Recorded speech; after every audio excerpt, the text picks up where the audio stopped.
they got a good cast. I'm surprised the movie was made on a low budget, dude, because it was definitely too good to be on low budget. And then shot on 35 millimeter? Yeah. Wow, dude. That classic stuff, yeah. That's like, and it's funny because it gives it like that, like almost vintage look to it. Yeah, very gritty. Yeah, like a grillist, and they're shooting a lot on handheld. It came out like in 2005 or something. Yeah, like something. And you could see the noise, like the graininess in it. Mm-hmm. So it's just like it makes it all so good, even more. Yeah, like I was just like amazed, and the fact the night scenes were just so amazing too. Like I was like, oh man, like.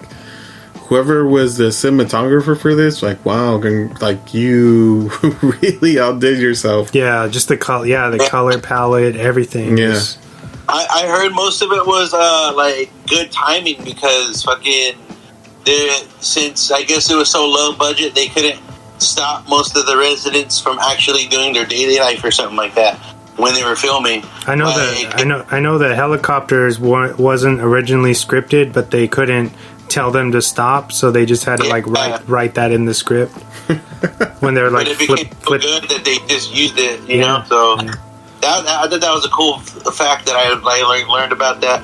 I was like, hell, dude, I think that's how movies should be. Like, it's like it felt too real to me, didn't it? It was. It was. A lot of it, I feel like, was just them capturing things at the right time, you know. Especially with the kids and stuff, it just seems everything's so organic, and like you can't put that kind of magic on paper, you know. It's like it's either there or it's not. Yeah, and in this, motels are active, dude, and it's amazing how they caught so much film like perfectly. I don't know. I think we all show that motels, dude. Those things are not quiet. They're not. Oh hell no! You always see like shady stuff though. Yeah, pretty grimy. But I feel like they show that well too. You know, it doesn't feel like a fictional. Although it is the Magic Castle is a fictional motel. It doesn't actually exist, but you buy it when you watch this, you know. Yeah. You would say like, oh, that's a real place. You know what? You're right, because immediately when I watched this, I was like, what? I immediately looked up on Google, like, what's the hotels are in this movie? Like, what the fuck? Like, you just want to go visit them now? Yeah, because they have all these crazy names, and they're super like bright ass colors, and they're all neighboring each other, and all the kids like they'll run to the other, you know, they'll like run to the other like complex to fuck with like people, and then go run and run back to their own and hide, and it's just crazy and relatable. It reminds me of like a new age kids movie, but like the Florida edition. Yeah. Like also, we haven't talked about, I'm pretty sure this movie, it's a period piece. It would have to take place either late 90s or early 2000s, because if you notice, they don't they have like the regular TVs, and like everything is kind of old style, like antenna TVs. Yeah, I don't think the boys look old, and so did the Walt Disney World look old, like a little bit. Like they try to make it look like the old school. What about do they have cell phones in this? No, they do. They do. I think it's more modern. Because when they catch the mom, they actually show a picture of her sex ad. Oh, that's right. So I think this is more modern. Like early 2000s when cell phones were branching out, or what? Really, yeah, maybe. I want to talk about there's a lot of deep message in this movie, dude. Like, I don't want to. The spoilers are gonna come, but one scene I saw was when Mooney basically asked his what's his name, Scooty, to light the pillow on fire in the abandoned apartment on the fireplace part. There was a deep message, because when they burned it down and they felt bad and guilty, one of the guys was screaming, because they all, when things happen, people react to it. They need to go outside and see it and film it. Yeah. One of the guys was like, that place used to be like a prostitution like place, like, and drugs and stuff. and basically he was saying like, let it burn. Like, I feel like the kids were kind of doing them a favor, because you know what I mean. Like, yeah, like it was like a crack, like a trap house. Yeah, it was like a trap house, but the kids lit it up on fire, and they kind of like didn't know, but they did like a good deed, like I guess, without knowing. Kind of like what they do that in 8 Mile, right? When they burn down because that was like a known, like people would take people to rape them to like that abandoned house. Yeah. So they burned it down. So it's kind of like the same concept. Yeah, this movie does have a little like 8 Mile in it. Huh? Yeah, with what's her name? Haley's pretty. She's kind of like a ratchet mom. Haley M. Well, that's her right there. She didn't. I feel like she doesn't get enough credit for how good she is in this. For this being her first like real movie. She's debut. She kills it, man. She's definitely crazy, and I did definitely like and fun to watch. We'll definitely see more. We'll definitely see more of this cast, dude. Like, yeah. I mean, we already know William Dafoe, but the rest of the cast, we're definitely going to see them. Like, I'm definitely gonna get old, and then I'm gonna see like, what the hell is that, Mooney? Like all grown up or something.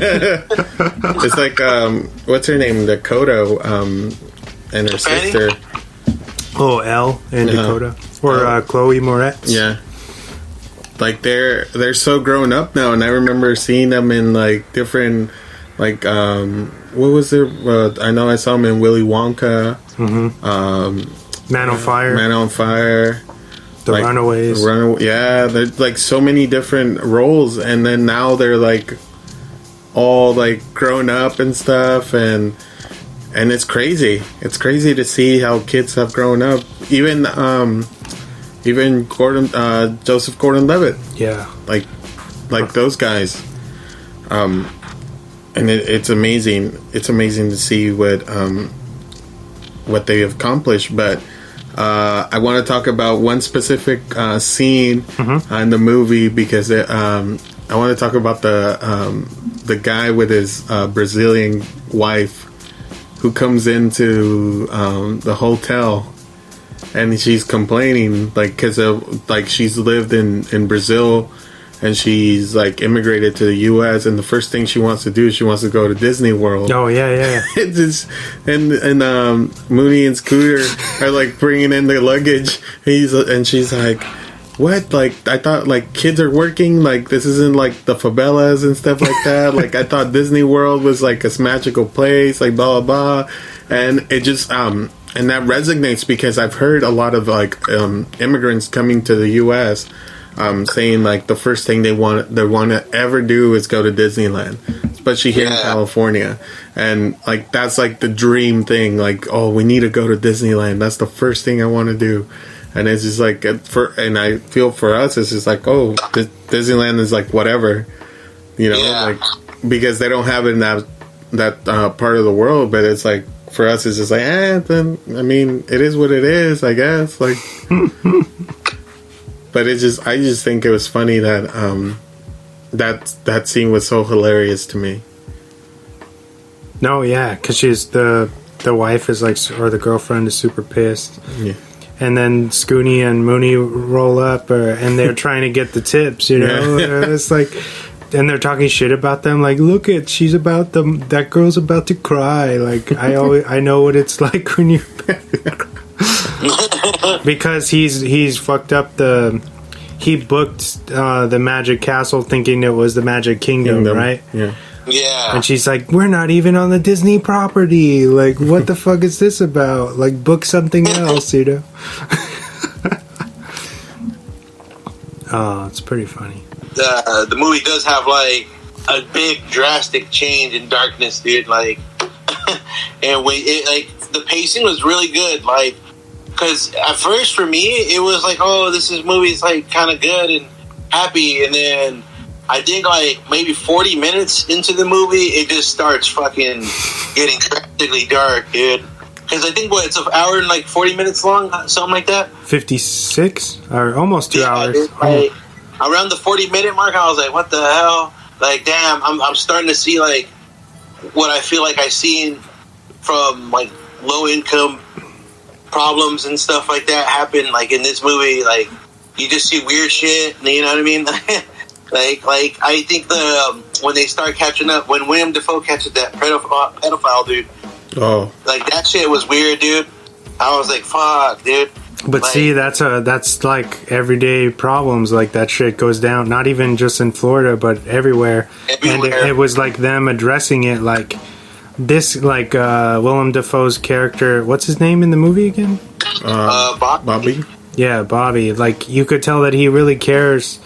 I feel like he gets to talk. They talk shit to him a lot, but as a manager, but like his morality is really there, and he actually cares about the kids a lot and the tenants a lot, and his job in general. And so when he sees this person who he has never seen before roaming roaming the property for no reason, he challenges them, and they show that perfectly with the when he's like he's painting something on like this big ass like 15-foot ladder, and he looks and he sees the stranger like trying to kind of groom the kids in the distance, and he fucking drops his paint can because he's too distracted with what's going on or concerned. And I felt like that was a great detail in showing like that this guy's going to go out of his way for these kids who are ultimately making his job harder, but it doesn't matter. It doesn't matter to him. You know what I mean? And that's really great. Like not everybody is like that. You know what I mean? Yeah, I think because I don't know, maybe Bobby's character, William Dafoe's character, he feels bad, but I don't know, is that one kid in the beginning that helps him move stuff around his kid or something? Like, it's never fully established, right? Or was it? Yeah, they don't really say it officially, but I think it was his son, because he says like, oh yeah, I told mom that you said happy birthday, and he freaks out. Bobby freaks out, and he's like, no, I want you to call her right now and tell her I didn't wish her nothing. And then he quits on him. He's like, no, you know what, take the money back, like I don't need your help, you know, like that. So you could tell that there was definitely some like lingering there was some other feelings right there on the surface, and then you never see him again. He really just quits. I thought that was one of the earlier scenes where I was like, what the hell? And then it just kind of stops. Like, like he just doesn't become part of his life no more, like, fast. Yeah. Because he's so about his work. He's so busy doing his motel and trying to be a manager, you know? He just forgets about probably his family and stuff. Yeah. It goes to show, like, being a motel owner or a manager is probably fucking one of the toughest jobs. Probably depressing, too. I feel like that becomes like your immediate family, you know, like all of those people in the same. Because they start nagging at you like you're the mom and you need to provide them and stuff. You know what I mean? So it's like even like with the kids, how they just adapt to each other so much, and then when like when one of them has to leave, it's like this big deal because they're just like, and you know, and that resonates with everyone, whether you're an adult now or still a child, because we've all went through that where, you know, one of your best friends had to move suddenly, and then they're just not there anymore, and it's like super weird, you know. Yeah, dude, I found how disgusting, like, it'd be hard to like find places to like vacation in Florida if it's actually like that, because when I saw the situation of the bed bugs and how fucking dirty those beds were, dude, I was like, holy fuck. Bed and breakfast, not for me out there. Yeah. I mean, but that's in about most hotels, though. Motels. Yeah. I mean, Yelp, dude. Just gotta Yelp.